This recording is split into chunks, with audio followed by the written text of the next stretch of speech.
guys! And you're watching It's me, Isabella V. So for today's video, gagawa tayo ng DIY glue with proof. So actually, itong video na to guys, requested video to. PM niya ako via Facebook. Nakalimutan ko na kung sino yung nag-request sa akin kasi actually ang dami niya lang nagre-request sa akin and nagpe-PM sa akin via Facebook.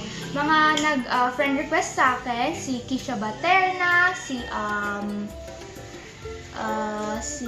Yan Vlogs, as madami pang iba guys. In low heat, maglagay ng tubig at harina. Haluin na mabuti.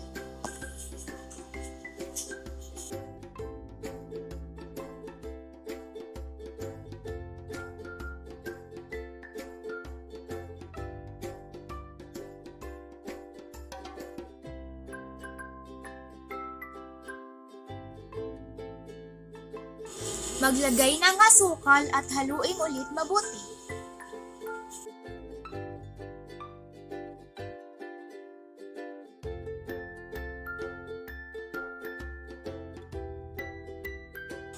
Maglagay ng baking soda at muling haluin.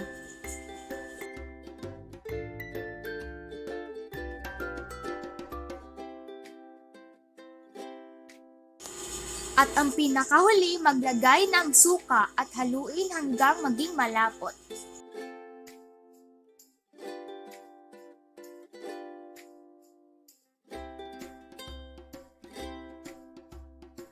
So now, transfer na natin siya sa container. Careful lang guys, and dapat medyo palamigin nyo muna siya para in case na medyo mahawakan nyo, hindi masyadong mainit.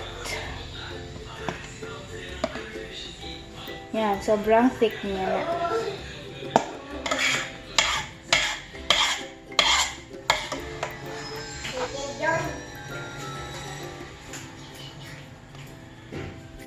So now na yung final product.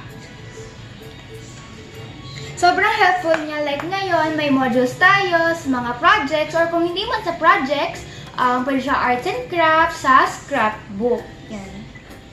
Tapos, like, sobrang useful niya kasi hindi na natin kailangan lumabas, and dahil kasi sobrang mahal ng glue. So, papakita ko sa inyo kung gaano ka talaga siya ka-strong. Pwede siya sa paper or sa cardboard. Unahin ko muna yung paper para mapakita ko sa inyo kung gaano siya ka-strong. So, pwede nyo siyang kamayin. Wow! Tapos later din pala guys, itatry ko siya sa slime. Kahit nga guys, konti lang ilagay nyo eh.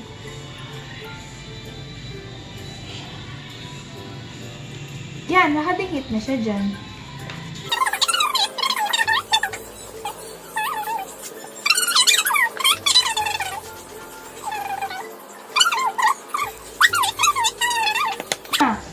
Tapos yung sa cardboard naman.